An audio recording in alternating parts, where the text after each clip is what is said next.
Nagpana naman kami ng gabi sa mga ilog at sapa na malilinaw ang tubig. Marami at sari-sari ang mga nahuli namin na isda at naglagay rin kami ng mga fish trap. Pero sa bidyong ito, ang kadalasan na inilagay namin na fish trap ay yung tinatawag na dragon net. At dahil maganda at mga fresh ang mga nahuli namin, kaya naisipan din namin na gumawa ng kaunting kinilaw na hipon.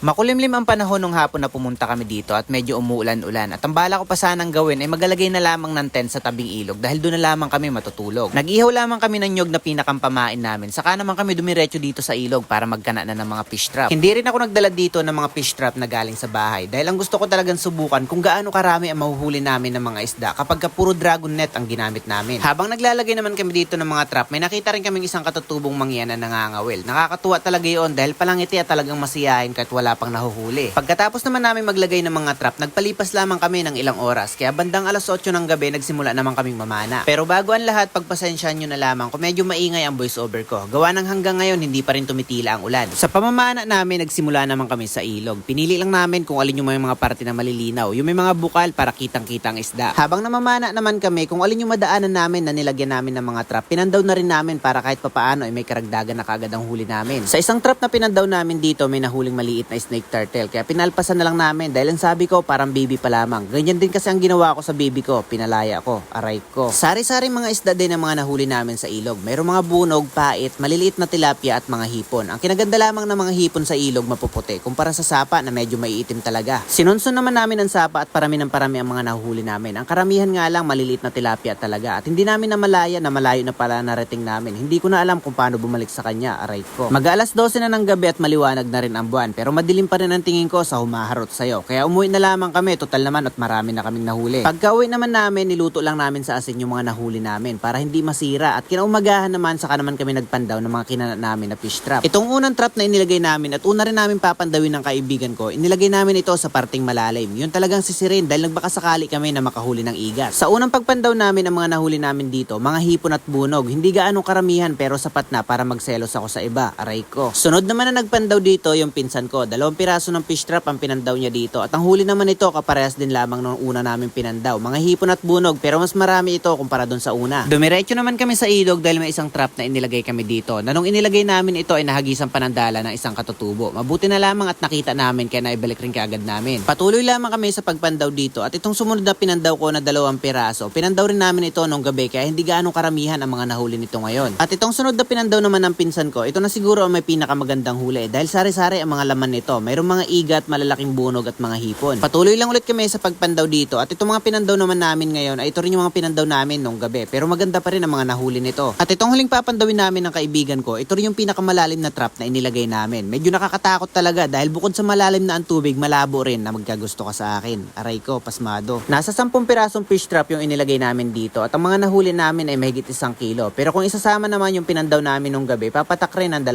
kilo. Pero kung isasama pa yung mga nahuli namin sa pana, papatak naman na mahigit 3 kilo. Nakakatakam din tingnan dito yung maliliit at mapuputing hipon. Kaya gumawa rin kami dito ng kaunting kinilaw at inulam na rin namin nitong umagahan. At hanggang dito rin lamang sa bidyong ito. Thank you for watching.